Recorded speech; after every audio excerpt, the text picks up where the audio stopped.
Chers auditeurs, bonjour. Mardi 22 mai était un jour pas comme les autres pour le peuple québécois.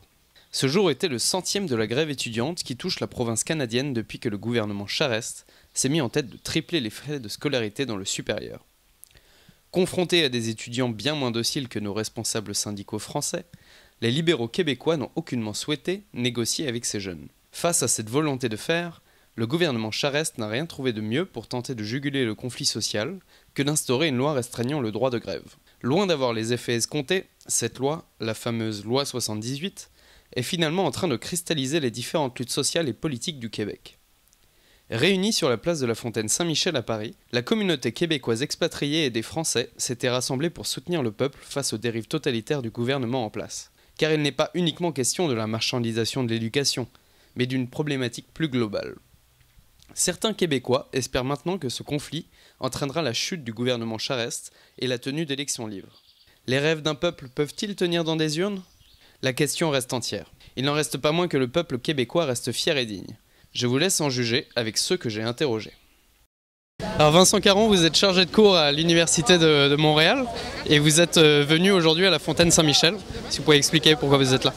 En fait, je suis ici pour manifester mon soutien aux étudiants québécois. Puis je suis aussi là pour faire entendre notre message que la hausse ne passe pas. Et aussi un point très important, c'est que l'université, l'éducation, ce n'est pas un bien, ce n'est pas une marchandise, c'est un service public.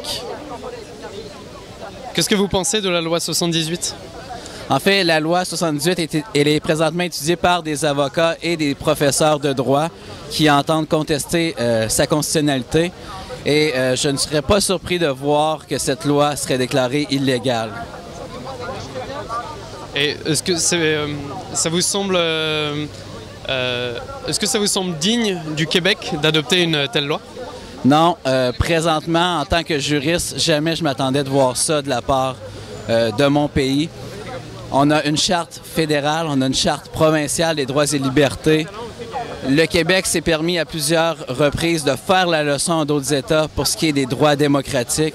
Et puis de voir que présentement dans notre pays, Amnesty International se dit préoccupé de la situation, c'est comme un cauchemar. C'est inconcevable pour n'importe quel Québécois ce qui se passe présentement au Québec.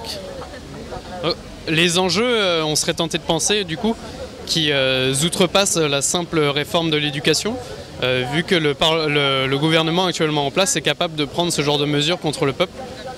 J'ai entendu parler de Fermaille, je crois qu'il y a un mouvement au Québec, qui est mené par Julien Lavoie, il me semble, qui parle, eux, de révolution. Qu'est-ce que ça vous inspire? Tout à fait, tout à fait. Il faut savoir que les étudiants qui sont en grève présentement, il y en a plusieurs qui sont finissants, c'est-à-dire il leur reste une session à payer. Donc, eux ne seraient pas touchés par la hausse de 82 %.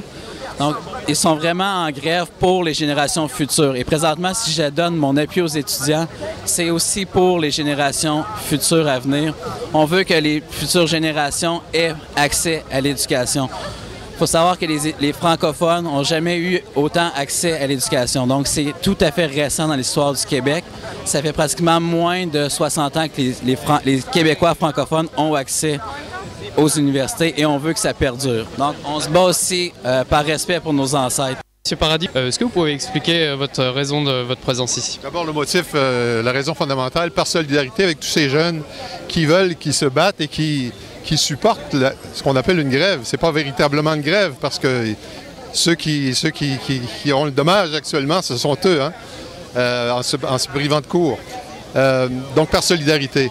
C'est fort simple, hein. Au Québec, le droit à l'éducation gratuite, du primaire jusqu'à l'université, est un droit acquis de longue lutte depuis le début des années 60. Le gouvernement actuel veut changer ça et il a procédé de façon quasi brutale en augmentant dans un premier temps de 75 % les frais de scolarité des étudiants. Et non seulement c'est une charge importante, mais c'est une charge qui menace l'accessibilité à l'école. Hein, cette capacité, il y a des classes qui peuvent se le permettre, mais il y a des classes qui ne peuvent absolument pas.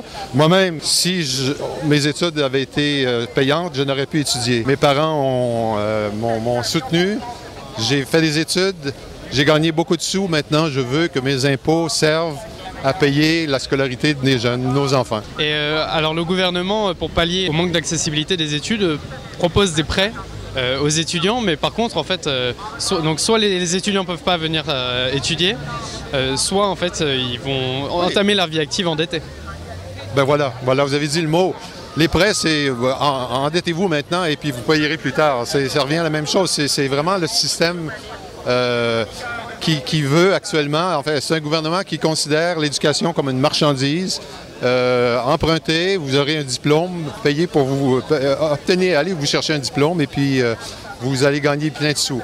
C'est pas l'approche. Je pense que la scolarité gratuite est une nécessité pour la grande majorité des jeunes Québécois à l'heure actuelle. Donc Sophie et Lou, vous êtes à la Fontaine Saint-Michel, toutes vêtues de carrés rouges et de panneaux. Si vous pouvez expliquer aux auditeurs ce que vous avez écrit sur vos pancartes et pourquoi vous êtes ici. Première pancarte. Il faut beaucoup de gens indisciplinés pour faire un peuple libre. C'est en référence à la loi 78 qui a été passée au Québec vendredi dernier et qui pratiquement est une interdiction au droit au rassemblement, à la manifestation et à exprimer publiquement son mécontentement par rapport à la politique. Donc il y a un site qui a été créé à défaut de pouvoir se rassembler publiquement, qui a été créé par la classe, qui est une des associations québécoises étudiantes un peu plus radicales, qui est très forte et qui pousse le mouvement depuis 3 mois. Le site s'appelle Arrêtez-moi quelqu'un et il a comme but d'assumer la désobéissance civile en fait. Ensuite l'autre côté, c'est une invitation aux libéraux à quitter le pouvoir, à ne pas s'accrocher à briguer un 3e mandat, ce qui est possible au Québec sans besoin de changer la Constitution, et à ne pas profiter de la crise pour devenir apparaître aux yeux des Québécois comme le pouvoir de l'ordre qui va sauver la province, qui va empêcher la dérive, qui va empêcher les casses et qui va faire respecter la loi, l'ordre et le bon sens capitaliste libéral. Et vous êtes vêtus de carrés rouges. Quel est ce symbole? Le carré rouge, c'est un symbole qui est apparu en 2005 avec une des précédentes grèves étudiantes. Et c'est aussi lié à la question de la hausse des frais de scolarité. Donc au Québec et en France, on dit être dans le rouge, économiquement être déficitaire, aller de plus en plus mal, être en dette, quoi. Donc c'est le carré rouge qui symbolise toute la grève étudiante contre la hausse des frais, des droits de scolarité. Alors Lou, à votre tour. Moi j'ai écrit l'État complice du néolibéralisme, ce n'est pas aux étudiants de payer, dégage Charest, solidarité aux Québécois. Parce que moi je suis française mais ça fait 4 ans que j'habite à Montréal. Puis là j'étais dans le mouvement étudiant avant de revenir ici en France. Donc solidarité aux Québécois, c'est pour mes amis qui sont là-bas, qui sont dans la rue. Ça fait 100 jours qu'on a commencé la grève là-bas. 100 jours que le gouvernement reste les oreilles fermées et refuse des négociations aux étudiants ou alors des négociations tronquées. Donc il faut savoir que la grève étudiante actuellement coûte plus cher au gouvernement que la hausse des frais de scolarité, ce que ça pourrait rapporter. Et j'ai écrit l'État complice du néolibéralisme parce que c'est pas juste la question de la hausse des frais de scolarité, mais c'est aussi un mouvement beaucoup plus large et d'un gouvernement qui veut faire une marchandisation en fait de l'éducation. Et les gens qui se battent là-bas, c'est pas juste contre la hausse des frais de scolarité, mais c'est aussi par rapport à la vision d'une société. Donc c'est ça. Et dégage Charest. Charest, c'est le premier ministre du Québec. Et c'est lui qui est conservateur, libéral et qui refuse en fait d'écouter son peuple.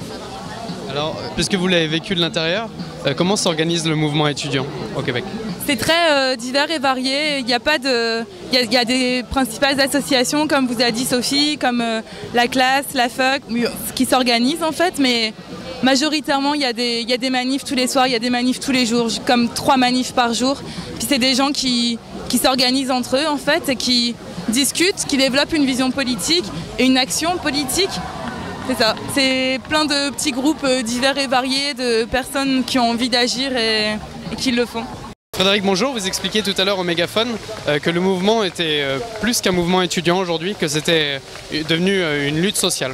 Oui, en effet.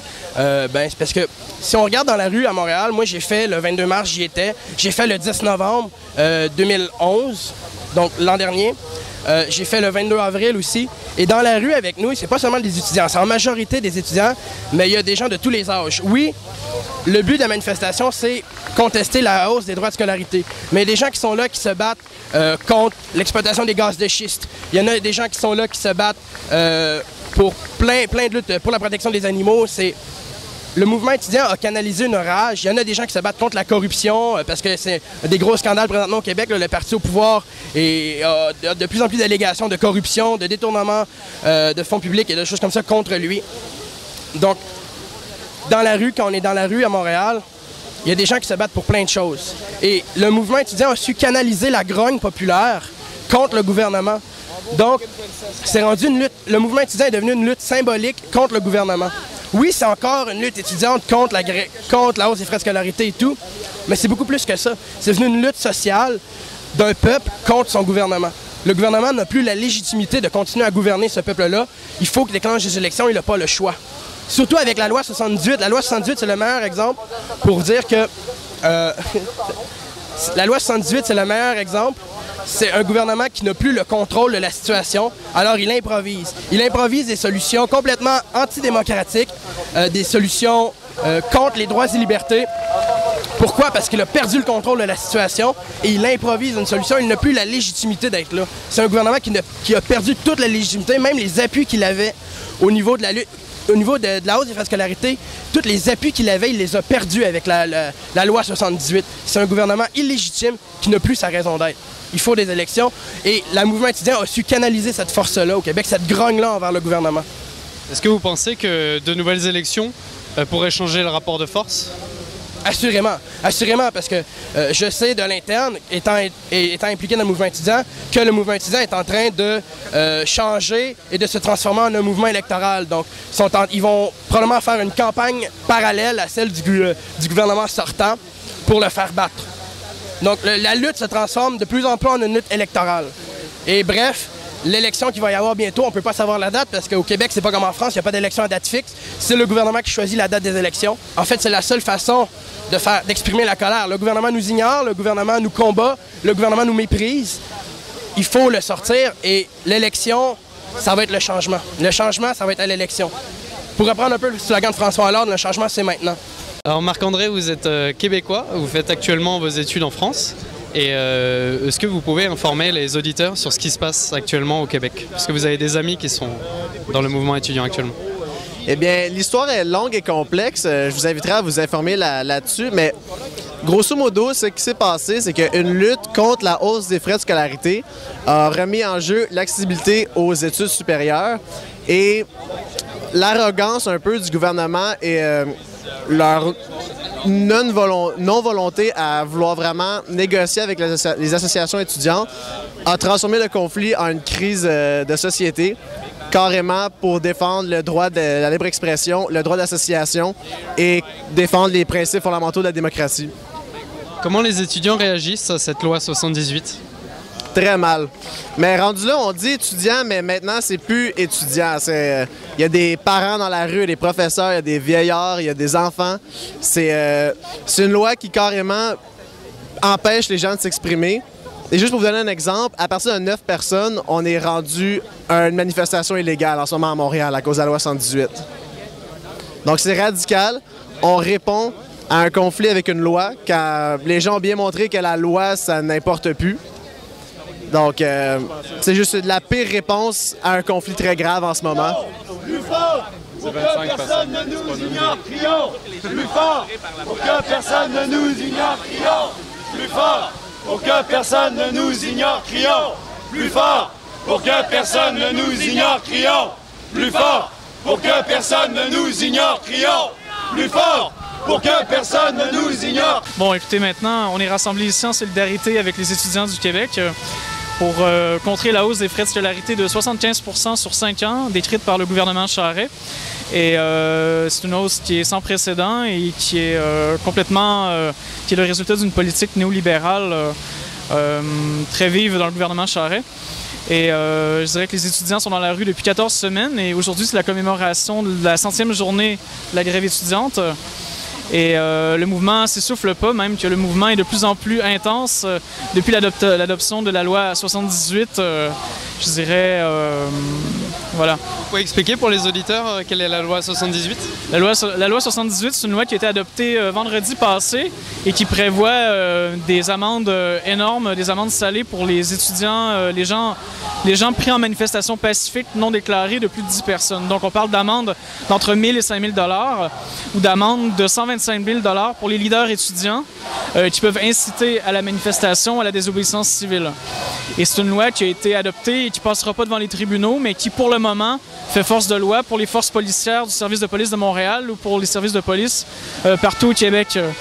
Et en tant qu'enseignant au Québec, qui est présentement en France, bien, je suis contre la hausse des frais de scolarité et je crois que l'accessibilité à l'éducation, c'est une valeur qui est très importante dans la société occidentale moderne et que le Québec a amplement les moyens d'offrir la gratuité scolaire.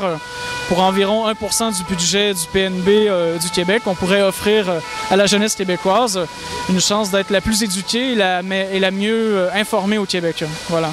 C'est maintenant illégal au Québec. On n'a plus le droit de manifester à moins de 50 mètres de toute institution scolaire.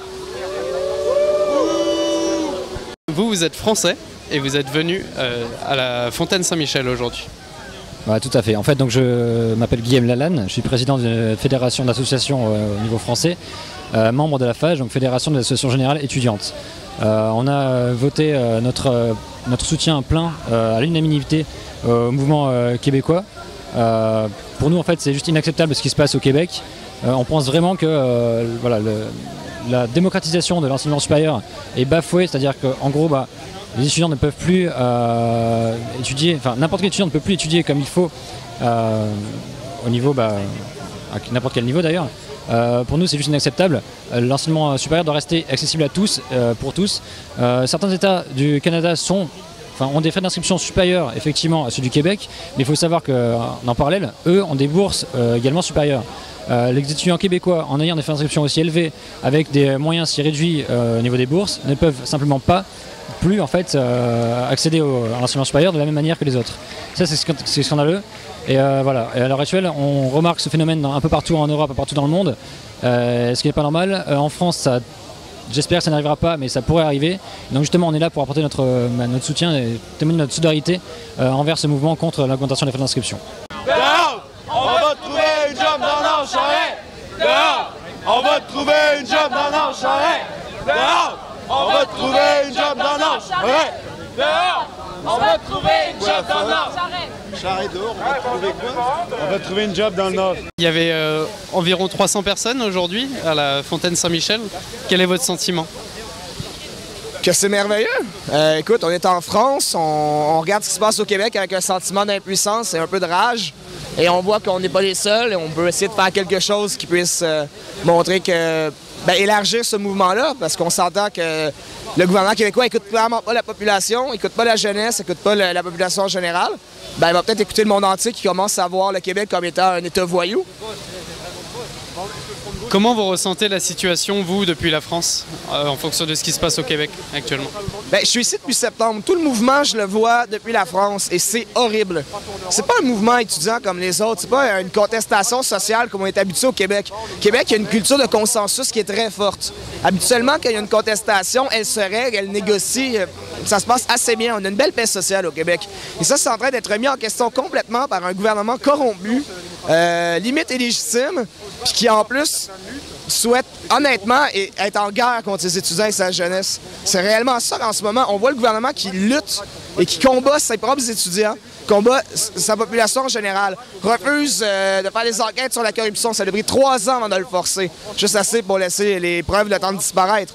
Après, il y a ce cas-là. Après, il y a des lois complètement folles qui restreignent la liberté d'association, la liberté de manifestation et la liberté de penser au Québec. C'est complètement fou. Je suis historien et je n'emploie jamais le mot fasciste ou corporatiste ou de façon légère. Mais honnêtement, cette loi-là aurait très bien pu être dans l'Espagne franquiste ou le Portugal de Salazar. Il n'y aurait pas de problème là-dessus. C'est fou à ce point-là. C'est une loi qui est arbitraire. Elle met tellement d'arbitraire dans la loi qu'elle ne peut qu'être appliquée de façon autoritaire. Et qu'est-ce que ça vous inspire du coup en termes de démocratie, de respect de la démocratie? Est-ce que vous pensez aujourd'hui que le Québec est une démocratie? Le Québec sera une démocratie aux prochaines élections. En attendant, c'est un régime autoritaire. Si les prochaines élections sont libres, ce qui devrait être quand même, je ne pense pas que Jean Charest soit un dictateur, aussi minable puisse-t-il être. Je crois que les prochaines élections, on va avoir l'occasion, c'est le dernier droit qui reste aux citoyens maintenant. On le renverra aux poubelles de l'histoire. Je sais pas, je suis pas trop connaisseur de la scène politique québécoise, mais en France c'est assez verrouillé au niveau des partis politiques. Est-ce qu'il y a une vraie alternative qui peut émerger des prochaines élections? Ben, en ce moment, au Québec, c'est un régime parlementaire britannique, donc qui fonctionne à l'alternance bipartiste. Et il y a les deux principaux partis sont le Parti libéral du Québec, qui est en ce moment au pouvoir depuis 9 ans, et le Parti québécois, qui est un parti centre-gauche indépendantiste, et qui est donné favori pour les prochaines élections. Et qui dit que s'il est élu, sa première loi sera d'abolir la loi matraque, comme on l'appelle. Donc oui, il y a une réelle alternative.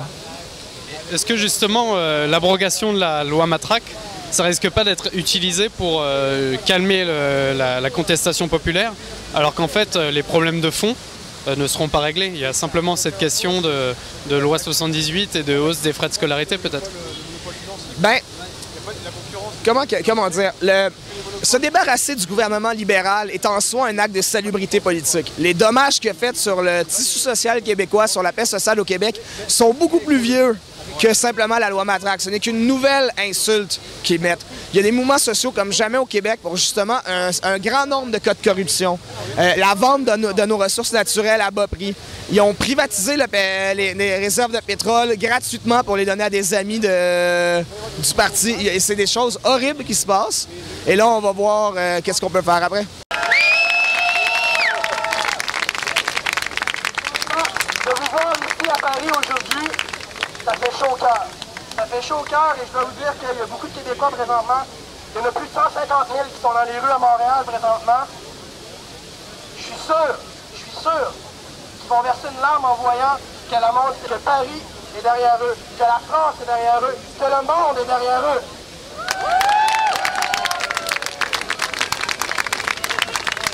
Pour conclure ce reportage, j'aimerais insister sur le discours néolibéral de Jean Charest. Celui-ci a voulu se présenter comme l'homme fort de la situation, en ne cédant pas à ces jeunes gauchistes briseurs de vitrines qui ne savent pas ce qui est bon pour eux.